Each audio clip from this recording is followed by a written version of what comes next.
이번에는 국민의힘 이야기로 좀 넘어가 보도록 하겠습니다. 국민의힘이 새 지도부를 꾸린 지 이틀이 지났는데요. 여야 대표가 서로 상견례도 하기 전인데 벌써부터 두 사람의 신경전이 상당합니다.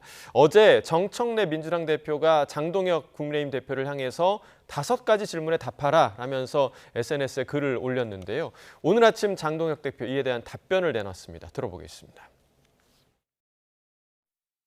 우선은 질문을 보고 빵 터졌습니다.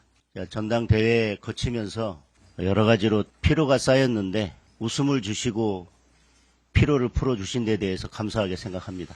결론부터 말씀드리면 왜곡과 망상으로 점철된 정치 공세에 대해서는 굳이 제가 답할 필요가 없을 것 같습니다. 법사위원장 시절에 저희 국민의힘 의원들이 질의를 하거나 발언을 하면 늘 꼭 끼어들어서 깨알같이 질문을 해대던 그 모습이 다시 떠올랐습니다. 앞으로도 더불어민주당 당대표의 격에 맞는 그리고 정치를 복원하기 위한 의미 있는 질문에 대해서는 저도 성실하게 답변하도록 하겠습니다.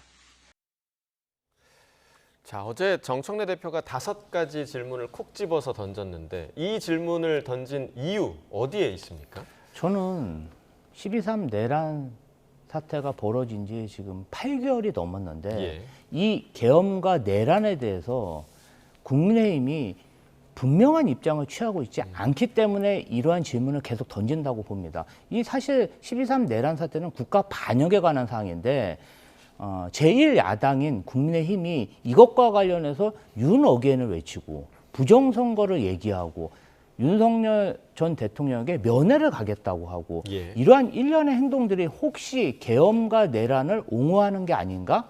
그리고 노상환 수첩에 적혀있는 그 끔찍한 여러 가지 그 당시 야당 국회의원들에 대한 테러 행위와 비슷한 그 범죄 행위들에 대해서 분명히 입장을 내야 된다고 생각하는데 이것을 그냥 웃으면서 물타기 하시 넘어가고 있다. 사실은 대한민국 국민으로서 정말 국가 반역 이 부분 관련해서는 확실한 입장을 가지고 있어야 된다고 생각합니다. 하물며 국회의원, 공당의 대표로서 저렇게 어물쩍 넘어가는 모습은 참으로 이해할 수 없는 행태가 아닌가 싶습니다. 지금 워낙 우리가 이제 정청래 대표에서도 상당히 강성의 성격을 갖고 있다라고 늘 평가를 했었고 지금 장동혁 대표도 조금 전에 이야기를 하는 걸 들어보니까 좀 만만치 않은 것 같거든요. 이렇게 되면 두 대표가 좀 웃으면서 마주 앉을 수 있는 일이 과연 있을까라는 생각이 좀 드는데 어떻게 좀 전망하세요? 기본적으로 가는 말이 고와야 오는 말이 고운 것 아니겠습니까? 정청래 대표가 계속 악수는 사람과 하는 것이라고 하고 뭐 국민의힘을 10번, 100번도 해산시킬 수 있다고 하고 이러면서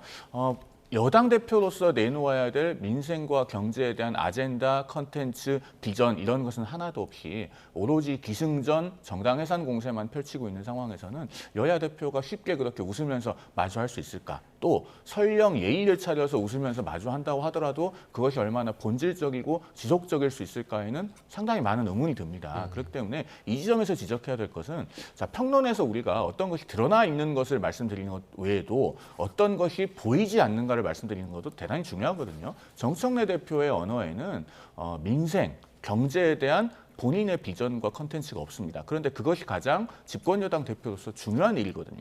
그런 본질적인 역할을 하지 못할 때에는 계속 저렇게 국민의힘에 대한 안하무인식 공세에 집중하게 될 것이고 그것이 여야 관계를 경색시키는 핵심적인 요인이 될 것이다. 그런 말씀을 드립니다.